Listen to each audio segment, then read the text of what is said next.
Hello everyone, I'm Movie Geek 17 and welcome to my review on Terminator Salvation. Thank you for being patient with me. I believe I said that I was gonna do this review for quite some time now, and well, it looks like I'm gonna finally be doing it. So let's hope that this is something that's worth watching. So Terminator Salvation stars Christian Bale and Sam Worthington, and a few other people in the supporting cast that I'll get to later. And it is directed by McG. Yes, the guy who directed Charlie's Angels, but let's give the guy some slack. He made a pretty good movie here, and I'll tell you why. To start out with the reasons why I like this movie. Well, let me put in these terms. The first couple of movies, they only hinted at the war against the machines, and they would always run away from the Terminators. I mean, because they were like from the future and they're designed to kill them. But in this future, the war against machines, it's like, let's beat the crap out of them, let's fight them on their own turf, on our turf, and win this war. And it's an all-out action movie. I mean, all of them have been, but I mean, this is a different kind of movie. This is not the same type of chase movie. This is more like a, not exactly a war movie, but kind of like one, but also like an action movie, post-apocalyptic thriller type of deal. Kind of like Mad Max-ish, if I could say that. Okay, and the plot of the story, like I said, it focuses on the war against the machines, and John Connor's role in it, which is played by Christian Bale, and which leads to another strength. The lead actors in this movie, they do a great job portraying their characters. Christian Bale does a really good job portraying John Connor. He does a really good job playing him. And Sam Worthington does a terrific job playing his character. His character is Marcus Wright, and his character is kind of mysterious, and we don't really know a lot about his character, so it makes things really interesting. And the way he plays him, he's just such a terrific actor that he really fleshes out the character in the best way possible.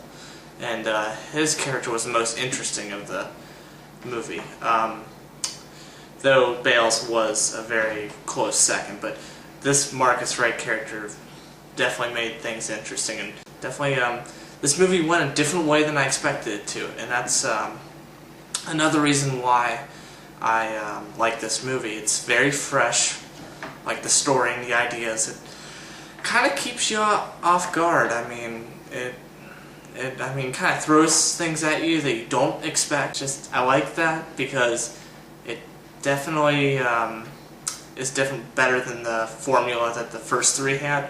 By the time the third one came along, their same old runaway from the Terminator formula is getting very, very old, very, very quick. So it's very nice to see this kind of change in the movie. Another great thing about this movie, besides the acting and the freshness of the story, is that the special effects in this movie, they're just plain phenomenal.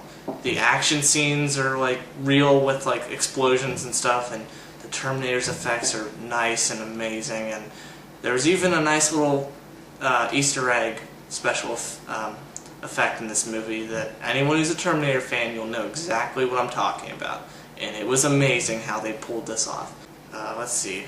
The final good thing is McG did what I thought couldn't be done. He made a good Terminator movie without James Cameron. I thought that was impossible. James Cameron is, as we all know, one of the greatest sci-fi directors who's ever lived, let's face that. And I mean, trying to fill the void when he left things can prove to be very hazardous. Look at Alien 3 and Terminator 3. They just don't work. You can have good directors helming them, but it just doesn't work. But McG has proven that you can make a good Terminator movie without James Cameron. Maybe not a great one, but you can make a good one. Now, I'll get to the downsides now.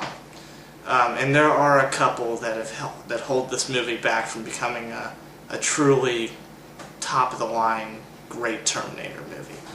First off, one of the first downsides with this movie, and it's pretty noticeable, and it does hinder the movie quite a bit actually, is that besides the main characters of John Connor and Marcus Wright and even Kyle Reese, even though he's a supporting character, he has quite a role in the movie, and he does a good job too, by the way. But besides those three characters, and maybe one other, every other supporting character kind of gets pushed aside, doesn't get a lot of screen time. For the biggest offender of this is Bryce Dallas Howard's character, who plays John Connor's wife. She has maybe like 2 or 3 scenes in the whole movie, and she barely says anything. So that kind of indicates to me that like a lot of her scenes got cut out, and they're pretty much going to get put in for the director's cut. So that kind of frustrates me. Also, Barnes, another character played by Common, he barely has a role in the movie too. And I mean, it's just kind of frustrating because it's like he's there and then he's gone, he's there and then he's gone. The next problem I had with this movie was that as good of a story as it was, its plot is going to be hard to get into. Its story is going to be hard to get into for both the hardcore Terminator fans and for the newcomers. In terms of the hardcore Terminator fans, it's so different than the other ones that it just kind of takes a little bit to get used to. I mean, at first I was seeing it, I'm thinking, this is a Terminator movie? But because it was so different. But, I mean, after I saw it the second time, I got used to it. And then newcomers shouldn't see this movie at all, just because if you haven't seen the first 3 movies, or at least the first 2, you need to see at least the first 2 movies before you see this one. So yeah, that's a big problem with this movie too. So if you like the movie the first time, see it again the second time, because you'll like it better the second time. Also, another problem I had with this movie was that the ending was a little bit too predictable. I mean, after the climactic fight scene at the end, which was one of the best fight scenes like ever, it was so great. But after that, the way that they ended it, I saw it coming from like a mile away. It was pretty predictable. But it was good nonetheless, but predictable. So, these few things kind of held it back from being like the next great Terminator movie. But it was still a good movie, so I'm going to give it an 8.75 out of 10. It was good. It had potential to be better, but it was still a good, fun, entertaining movie nonetheless. So, I know it's a little too late to see it in theaters, but definitely catch it on DVD. So, okay, I hope you enjoyed this review, and I hope you guys enjoyed the movie. Okay, I'll see you guys later.